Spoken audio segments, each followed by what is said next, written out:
Kai ku bani tamburan gwamna na kowa, na yau sai uba sai ya gina kau da kishirwa. Wani ke tambaya na wai shin akwai bambanci tsakanin mulkin tsohon gwamnan jihar Kaduna Nasiru El-Rufai da mulkin sabon gwamnan jihar Kaduna Malam Uba Sani? Ni ko na ce mishi kwarai akwai, domin bambancin a fili yake kowa yana gani. Babban bambanci na farko kuwa shine ayyukan gwamna Uba Sani na shekara 2 kacal a jihar Kaduna ya mamaye ayyukan tsohon gwamna Rusau na shekara 6. Kowa ya sani a gwamnatin baya lokacin da al'umman jihar Kaduna ke cikin halin kakanikayi na rashin tsaro da kashe-kashe da sace-sacen al'umma, lokacin da mutane da dama sun kasa zaune tsaye a gidajensu. A wannan lokaci aka yi mana daɗin baki, aka yi mana roman baka cewa za a kawo ƙarshen wannan rashin zaman lafiya da kashe-kashe a jihar Kaduna. Ashe labarin ƙanzan kurege ne, sai da gwamna ɗan Sani Balaraban gwamna ya shigo jihar Kaduna, ya ba da ƙarfinsa da lokacinsa da dukiyansa ya kawo gudunmawar wanzar da zaman lafiya a jihar Kaduna, wanda a yau al'umman jihar Kaduna ke cikin kwanciyar hankali da lumana, har muna zuwa mi noma mu samu abinci mi bacci cikin kwanciyar hankali.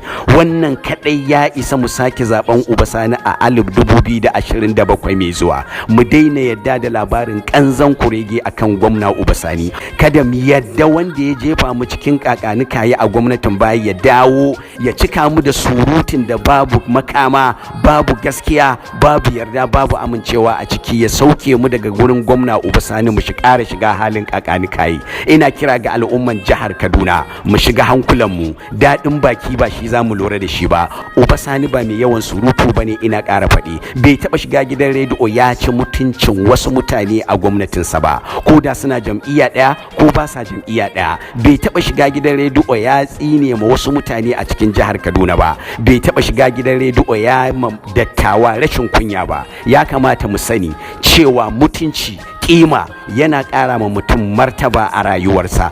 Gwamna ɗan Sani kenan, fari mai farin zuciya, wanda ya amfani da salon mulkinsa a jihar Kaduna ya haɗa kan al'umman jihar Kaduna musulmai da Kirista. Babu firgici, babu rikici, babu fargaba. Kowa na addininsa, kowa na siyasansa cikin kwanciyar hankali da lumana.